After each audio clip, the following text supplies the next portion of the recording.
শুভ পৌষ সংক্রান্তি সবাইকে। আজকে নিশ্চয়ই সবার বাড়িতে পিঠে পুলি বানানো হচ্ছে।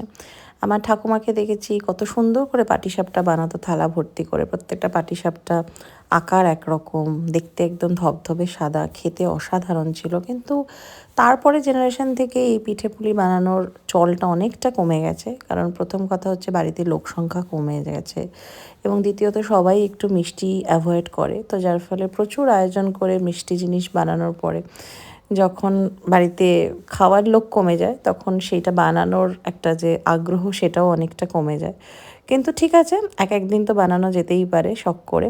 আরেকটা জিনিসও বলবো যে যারা আমরা কলকাতায় থাকি তারা তো চাইলে কিনে খেতেই পারি, কিন্তু যখন তুমি বাইরে সেটেল হবে, তোমার বাড়ির কোনো অনুষ্ঠান, তুমি সবাইকে নিমন্ত্রণ করেছো, তো ডেজার্টে তুমি ভাবছো যে কোনো ইন্ডিয়ান সুইট বানাবে বা পুজো আর্চা যেরকম হয়, তখন কিন্তু তোমাকে একটু শিখতেই হবে। যেরকম আজকে আমি ট্রাই করলাম প্রথমবার ইউটিউব দেখে কালাকাঁদ সন্দেশ। এত ভালো আউটকাম এসছে, আমি এতটা এক্সপেক্ট করিনি যে একদম দোকানের থেকেও খেতে ভালো হয়েছে। কেমন খেতে হয়েছে সেটা তো তোমাদেরকে বোঝাতে পারছি না, ভীষণ সুন্দর হয়েছে। সো এই ছিল আজকে আমার মকর সংক্রান্তি।